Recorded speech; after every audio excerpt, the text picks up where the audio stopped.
everyone, welcome back to another video where today we're going to be talking about the latest Doctor Who news, including details on a new monster for the new series, as well as other details from Doctor Who magazine, some new merchandise. But before we get into it, if you could do me a teeny tiny little favour and click that subscribe button, that'd be greatly appreciated. We are trying to get to 24,000 subscribers for 2024. Any support would be greatly appreciated on that front.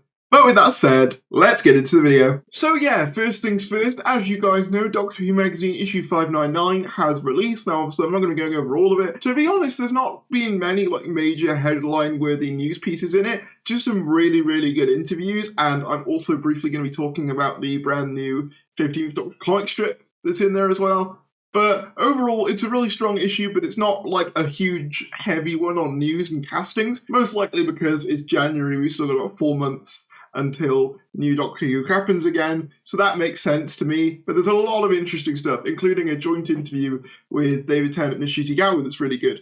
But there are a couple of nuggets that I found quite interesting in both Doctor Who magazine as well as SFX and one other publication whose name I forget, but luckily the good folks over at Cult Box have collated all of this into one article. In Doctor Who magazine 599, Dr. Who showrunner Russell T Davies promised that the supernatural, as embodied by the all-powerful physics law-defying Toymaker in the Doctor Who 60th anniversary special The Giggle, will be revisited in upcoming episodes. For my first time writing Doctor Who, this is an unashamedly supernatural character in reference to the Toymaker that was built into the original Toymaker. In the 1966 original, he turns people into dolls, he makes them dance on the floor, there's an invisible game, he's a magician. That is a whole new world for Doctor Who, and that's a very big step the whole programme is about to take. So yeah, this is kind of following up on things that Russell has said, a la Doctor Who taking more of a jump towards fantasy, which we've covered before. So yeah, that's further confirmation of this. In an interview with IGN, 15th Doctor Ncuti Gatwa teased the mythology which is ahead for the first full series of Doctor Who. There is a whole bunch of mythology that Russell is bringing in.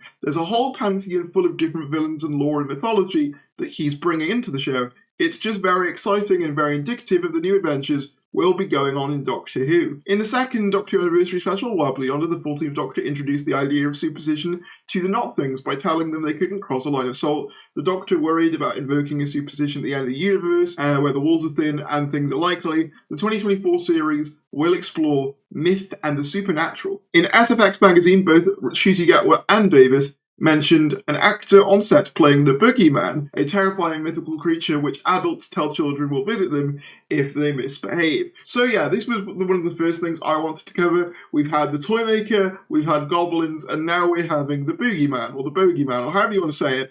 Essentially, the kind of villain that you tell kids about when they're misbehaving, which I think is a really fun idea, and people are saying that this is apparently the Bogeyman, which we've seen in the Unleashed footage. I believe also in the Imagine documentary there's a character called the Bogeyman that's like blurred out for spoiler reasons. So yeah, I assume that's what this is, and that's going to be what this brand new episode revolves around. I'm assuming this is episode 1, given it's what we've seen in Unleashed. So that's very cool. Millie Gibson, who plays companion Ruby Sunday, had this to say about the series in 2024. In 1883 magazine, I think the series, in my opinion, becomes very Black Mirror in a way. I think people will really love this new era. So that's interesting. When she says Black Mirror, I very much envision things like darker sci-fi concepts. I've not watched much of Black Mirror, but from what I've watched of it, it all seems quite dystopian, quite dark, and that definitely lends me to believe that the whole Albion stuff is going to be more of a part of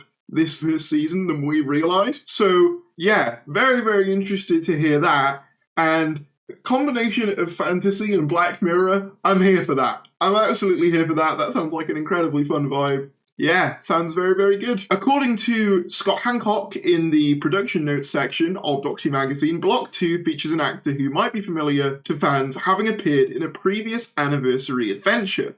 So we don't actually know who this is, it's just a bit of a tease as to what could be coming. My personal guess is that it's going to be the actor who played Mrs. Meridew in Wild Blue Yonder, and that it's to do with the whole Susan Twist thing. I could be completely wrong on this. It could be someone like, I don't know, I'm trying to think, Osgood. I've seen suggested personally. I would be quite happy to leave Osgood in the past. I don't hate Osgood. I just think she's one of those kind of archetypes that kind of made sense in the 2010s with Tumblr, but now not so much. But I could be wrong. But yeah, there's a number of characters this could be. I saw people suggesting Joe Grant, which I would love, but we'll have to wait and see on that. We also had the beginning of the 15th Doctor's comic strip in Doctor Who magazine. This is the first adventure with the 15th Doctor and Ruby Sunday outside of the church on Ruby Road, and it essentially revolves around them travelling to Manchester in the far, far future, and there seems to be like an embezzling scheme, like a tax fraud scheme, being taken place by the city's leader, and yeah, there's not really much else we know about this. It's an incredibly short sort of piece, and obviously it's going to be ongoing over the next few months in much the same way Liberation of the Daleks was.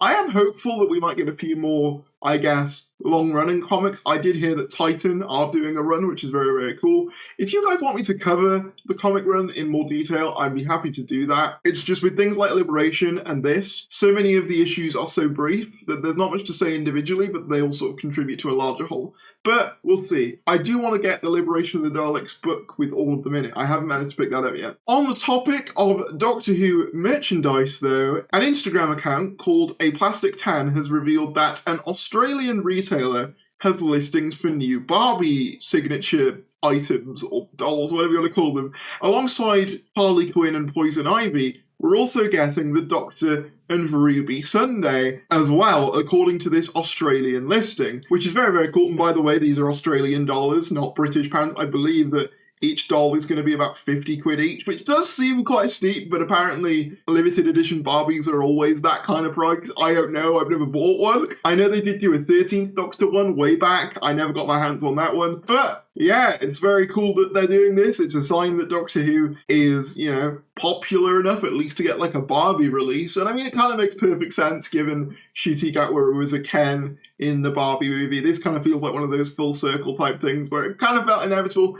but cool to see nonetheless. In much the same way as the 14th Doctor Build-A-Bear, it's nice to see these kind of mainstream retailers going, oh, Doctor Who will do something with that. The only thing I really want now is more character options figures. I'm not sure why it's taken so long, but yeah, hopefully that'll happen soon. I want to do a whole video on my hopes for 2024, including things like merch and all that sort of stuff, and marketing, and maybe spin-offs and other stuff like that. So make sure you subscribe if you want to see that. Also, tomorrow I'll be doing a video talking about certain viewing figures for Doctor Who, which are very exciting. But yeah, that's all I have for today's video. If you did enjoy, be sure to give it a like, comment down below your thoughts, subscribe if you're new, and I'll see you later.